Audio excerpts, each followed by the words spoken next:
এটা যদিও আপনার একান্ত ব্যক্তিগত, অনেকে প্রকাশ করতে চান না, কিন্তু আপনি সমাজের ভালোর জন্য, মঙ্গলের জন্য অন্তত যদি বলেন যে আপনার স্তর কোনটি? আমার সত্যি কথা, আমার নিজের সাধনা করলে আমার কাছে একটা বক্তব্য, সেই মুহূর্তে তোমার সাধন বলে জব দেন, তোমার নামটা করতে হবে। আমার জন্য কারোর জন্য ক্ষতি না হয়, তুমি আমাকে দিয়ে যা করাবে তাই করো। আচ্ছা আচ্ছা, আমি তোমার দা, আমার কারো কিছু করবেন, শক্তি সব জগতে বিশ্ব ব্রহ্মাণ্ডে যা কিছু ঘটছে তোমার ইচ্ছা তুমি করাচ্ছ, আমি উপলক্ষ ঠিক। তুমি আমাকে জগতে পাঠিয়েছ তোমার দূত হিসাবে, আমি শিক্ষক যেমন শিষ্য শিক্ষা দান করা সেই দান করে দেবে। এবারে ক্রিয়াকর্ম তোমার ইচ্ছা। তাহলে কি ক্রিয়া আপনি করেন না? করতে তো হয়, যোগ সাধন না করলে কারো বশীকরণে ঠিক মতন মায়ের উপর ছেড়ে দিই, ওটা বলা উচিত না। আচ্ছা আচ্ছা আচ্ছা, তার মানে আপনি সাধনাই করেন। তাহলে আপনার চলে কিভাবে? এই যে আশ্রমে একটা তো খরচা আছে, এই মায়ের কৃপায় ভক্ত কি দিচ্ছে, আপনি কি বাইরে বেরোন আশ্রম থেকে? খুব কম বেরোন, প্রয়োজন না হলে বেরোন। আচ্ছা, 2 বছর পর 1 বছর পর কোন কাজেও বেরোবো। 1 বছর পর বেরিয়েছে? হ্যাঁ, এই তো 1 বছর পর কাটতে গেলাম, কামাখ্যায় গেলাম। আচ্ছা, খালি একটু জল আনতে, একটু ডিমের ওপারে জলের জায়গা, এখানে জল ব্যবস্থা এখানে সামনে জায়গা আছে, সেখানে জল মধ্যে দেবো সারাদিনে একবার। আচ্ছা, কেউ যদি আমাদের দর্শকরা কেউ যদি আপনাকে ভালো মানে মনে করে আর কি, যে সাধনার একটা স্তরে পৌঁছতে চাই বা আপনার কাছে দীক্ষা নিতে চাই, আপনি দীক্ষা দেবেন? হ্যাঁ দেবো, দেখে নেবো সে কোন মার্গে বা কিরকম ধরনের, তাকে দেখতে হতো। আচ্ছা আচ্ছা, সেই টাকার ব্যবসার জন্য সাধনা করতে চাইছে না কল্যাণের জন্য সাধনা করতে চাইছে? আচ্ছা, যদি কেউ ব্যবসার জন্য কোথায় তাকে আমি শিক্ষা দেবো। আচ্ছা, কারণ এটা সাধনার অপমান, সাধারণত ব্যবসার জন্য। আচ্ছা, ভ্রমণ করছে যাদের সে যোগ অভ্যস্ত হচ্ছে, তন্ত্রের কি মন্ত্রের উপরেও মানুষের অবিশ্বাস হয়ে যাচ্ছে, সঠিক ক্রিয়া করছে না। তো আমাদের মধ্যে যেরকম সাধনা অনেকগুলো ভাগ আছে, যেরকম কি বলবো না, তোমাকে বলছিলাম মনে আছে? না না, ওটা তো সাধারণত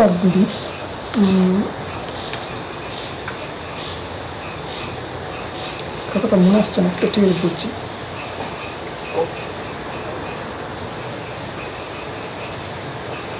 যেমন টুকটাক গুণগান যেগুলো হচ্ছে, টুকটাক গুণগান, হ্যাঁ, ওগুলো হচ্ছে নিম্ন স্তরের সাধনা। আচ্ছা আচ্ছা, ওইগুলো হচ্ছে আমাদের, ওদের নাকি প্রেত জনিতে জন্ম হয় পরজন্মে, যে যেমন কর্ম করবে তাকে ভোগ করছে। আচ্ছা, তুমি সাধু বলে তুমি যা কিছু করে হবে না, সাধুর অনেক কিছু নিয়ম মানতে হবে, সবচেয়ে কঠিন। আচ্ছা, তুমি নিজে সাত্বিক নিলে অপর সত্য আবার তা কি করে দেবে? আচ্ছা, স্বামীজি, এর ঋষি কুমারের লেখা একটি প্রেতাত্মাদের মুক্তিমন্ত্র বলে বই আছে, তা প্রেতাত্মাদের মুক্তিমন্ত্র কি সত্যি প্রেতাত্মাদেরও মুক্তি হয়? হ্যাঁ, ওই যে বললাম, কুল্লাচারীর মতন সাধক যদি হতে পারে, আচ্ছা, তাই দিতে পারে। যারা এই পেট নিয়ে ব্যবসা করে তারা কোন দিতে পারে না। তাই তারা তো তাকে দিয়ে খাটাচ্ছে, তাকে দেখে দিচ্ছে, বন্ধন করে দিচ্ছে, তাকে মুক্তি, তাকে দিচ্ছে ব্যবসা করছে। আচ্ছা আচ্ছা আচ্ছা আচ্ছা, তাহলে ইয়েতে যে চক্র বলা হয় তন্ত্রে, চক্রটা কি কারণে করা হয়? চক্র হচ্ছে ভৈরবী চক্র আছে বলা হয়, হ্যাঁ, ভৈরবী চক্রের বলা হয়। ভৈরবীদের নিয়ে, এগুলো হচ্ছে সংসারী যারা গৃহস্থ তাদের পক্ষে খুব সুবিধা। আচ্ছা, ভৈরবীদের নিয়ে চক্র অনুষ্ঠান হয়, ওটা হচ্ছে, ওটাও সাধন মাকে, ওটা উচ্চ মাকের সাধক মায়ের খুব তাড়াতাড়ি, যেমন চক্র অনুষ্ঠান যারা দর্শন তাদের ভালো, চক্রের যারা তাদের ভোজ্য জিনিসগুলো দেখাবার তাদেরও অনেক কমল লাগে, তাগুলো গুপ্ত অবস্থা করতে সবার নির্জন করতে, ওগুলো সম্পূর্ণ ওইটা মৈথুন ক্রিয়া এখানে দরকার। তাই ওইটা মৈথুন ক্রিয়া ওখানে খুব প্রয়োজন। আচ্ছা আচ্ছা আচ্ছা, ওটা সকলের জন্যই না, কিন্তু সবাই পারবে না।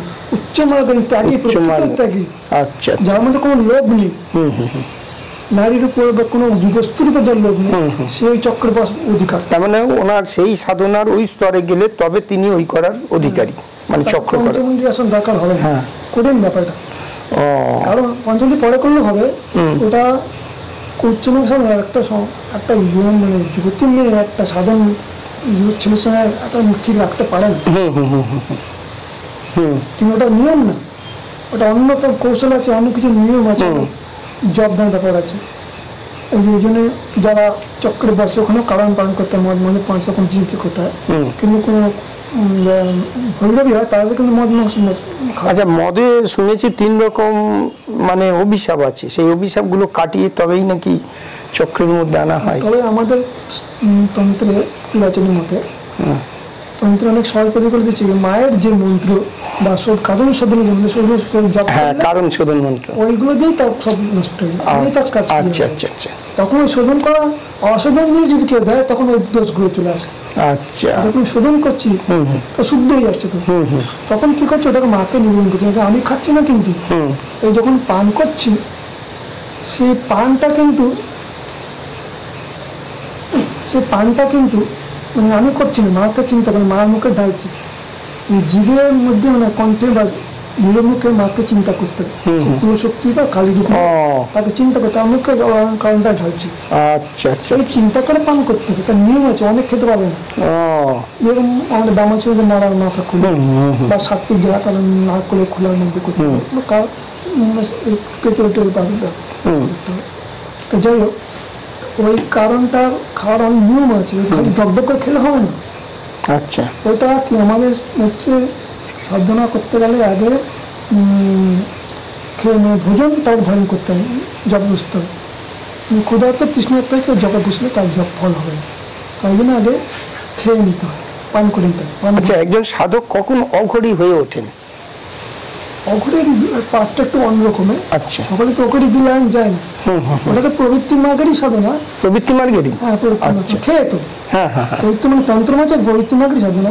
তন্ত্রের লক্ষ্য হচ্ছে প্রবৃত্তিকে সামনে রেখে নিবৃত্তি মার্গে পৌঁছে দেওয়া, ভোগকে রেখে ত্যাগী করা শেখানো। একটা মাছকে খাও, কত খাবে খাও না, খাওয়া উচিত খাওয়ার মতো খেতে হবে।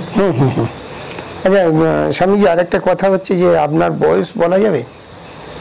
তা 64 মতন পেয়েছে। আচ্ছা, আপনার তো দেখে একটা গ্ল্যামার মনে হচ্ছে, যে একটা গ্ল্যামার আছে আপনার এই বয়সে, 64 ইয়ার্স ওল্ড। তা সাধনার তত্ত্ব কি বুঝতে গেলে আপনি কি সাধনার মধ্যেই নিমজ্জিত থাকেন? কেউ যদি সাধনাতে মানে আগ্রহী হয়, তাকে যেমন ঠাকুর রামকৃষ্ণদেব একটা আকর্ষণের মাধ্যমে নিয়ে আসতেন, সেই রকম আপনি কাউকে করেন না? আমি আকর্ষণ কাউকে করি না, মা যা আমার দিয়ে করাবে তাই করি। আচ্ছা আচ্ছা, যার ভালো লাগবে, ভক্তি লাগবে, সেই চাই আমি মায়ের কৃপা পেতে চাই, জগতে প্রেরণ করতে চাই, মাকে আমি ভালোবাসি। আচ্ছা, কিছু করবার জন্য মাকে ভালোবাসি, মাকে ডাকবার জন্যে, মার সঙ্গে কথা বলবার জন্যে। হ্যাঁ, এবং একটা ছেলের সঙ্গে যার মার সম্পর্ক সেরকম ভাব জগতে পৌঁছে না। আচ্ছা আচ্ছা, কোনো ক্রিয়া করবার জন্য করি না। ও, মা কি মামা কালী না দক্ষিণা কালী?